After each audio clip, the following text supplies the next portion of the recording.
So ఎవరైతే back door job ఇప్పిస్తామనే వాళ్ళ దగ్గర నుండి మీరు సేవ్ అవ్వాలి, మీ మనీ కూడా సేవ్గా ఉండాలి అంటే నేను ఒక ఇంపార్టెంట్ పాయింట్ చెప్తా అండి. మీరు ఇలా ఈ విధంగా కానీ ఫాలో అయ్యారంటే, ఈ విధంగా కానీ వాళ్ళని అడిగారంటే, మోస్ట్ ఆఫ్ ది ఈ ఫేక్ వాళ్ళు ఉంటారు చూడండి, మీరు మనీ ఇవ్వండి, మేము జాబ్ ఇప్పిస్తామని అడ్వాన్స్గా ఒక 50,000 ఆర్ 1 lakh ఆర్ 2 lakhs ఇవ్వండి, మేము జాబ్ ఇప్పిస్తామనే వాళ్ళకి వాళ్ళు ఎక్కడికి మీ నుంచి తప్పించుకోకుండా ఉండాలి అంటే మీరు ఒకటే అడగండి.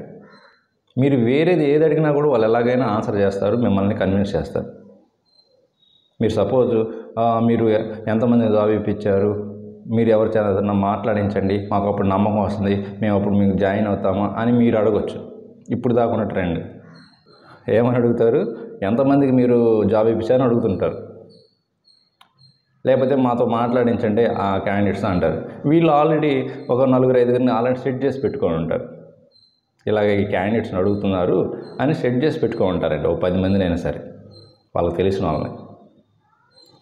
ఓకే, ఎందుకంటే బిజినెస్ జరగాలి కాబట్టి వాళ్ళకి ఎంతకంత వాళ్ళ ఫ్రెండ్ సర్కిల్ ఎవరో ఉంటారు కదా, వాళ్ళ చేత చెప్పిస్తారు. మాకు జాబ్ ఇప్పించారు, చాలా జెన్యూన్, మేము ఇప్పుడు వర్క్ చేస్తున్నాం, మాకు 10 lakhs ప్యాకేజ్, పలానా కంపెనీ వర్క్ చేస్తున్నాం, ఇలాగ అంటారు.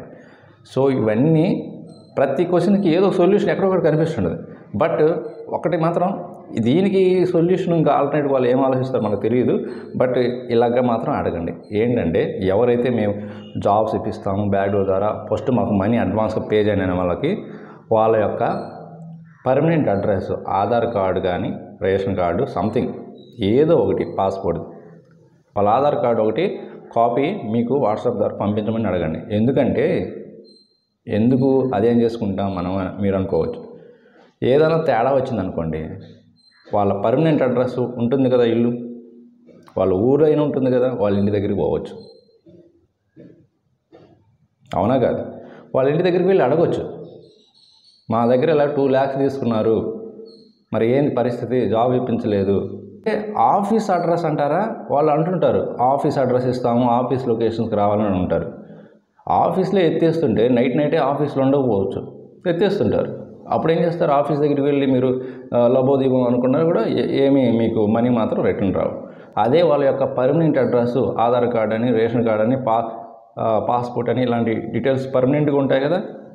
సో అవైతే చేంజ్ చేయరు కదా. అట్లీస్ట్ ఆ క్యాండిడేట్ అక్కడ లేకపోయినా కూడా వాళ్ళ ఇళ్ళ దగ్గర వాళ్ళు అసలు ఏ ఊరు ఏంటి ఎక్కడ వాళ్ళు అని మీకు తెలుస్తుంది కదా. ఎప్పుడైనా సరే ఈ ఫేక్ కన్సల్టెన్సీస్, ఫేక్ కంపెనీస్ ద్వారా మీకు జాబ్ ఇప్పిస్తాం అది చెప్పేవాళ్ళు, వాళ్ళ ఆటలు అనేవి మనం కొంచెం కంట్రోల్ చేయొచ్చు. ఈ విధంగా వాళ్ళని అడగండి. సో వాళ్ళ నుంచి ఎలాంటి రెస్పాన్స్ వస్తుందో ఈ వీడియో చూసిన తర్వాత మీకు ఎవరైనా అలా మాకు జాబ్స్ ఇస్తామని ఉంటారు కదా, ఈ డీటెయిల్స్ కనుక్కున్న తర్వాత కామెంట్ రూపంలో తెలియజేయండి. వాళ్ళ రియాక్షన్ ఎలా ఉంది, వాళ్ళు ఏమి రెస్పాన్స్ ఇచ్చారని కామెంట్ రూపంలో తెలియజేయండి. సో మీకు ఈ ఇన్ఫర్మేషన్ ఇంకా హెల్ప్ఫుల్ అనిపిస్తే మీ ఫ్రెండ్స్ అందరికీ సోషల్ నెట్వర్కింగ్ ప్లాట్ఫామ్లో ఫ్రెండ్స్కి, ఫ్యామిలీ అందరికీ షేర్ చేయండి. చాలామందికి రీచ్ అవుతుంది అండ్ చాలామంది సేవ్ అవుతారు కూడా. ఈ వీడియో వల్ల, ఈ ఇన్ఫర్మేషన్ వల్ల చాలామంది సేవ్ అవుతారు. ఎందుకంటే అందరూ ఆధార్ కార్డు ఇవ్వలేరు, వాళ్ళ అడ్రస్, పర్మనెంట్ అడ్రస్ ఇవ్వలేరు. అలా ఇవ్వలేదంటే దాని మీనింగ్ వాళ్ళు ఫేక్. మర్చిపోకుండా వీడియో నచ్చితే లైక్ చేయండి. ఇంకొక మంచి యూస్ఫుల్ కంటెంట్తో మళ్ళీ కలుద్దాం. Thank you very much.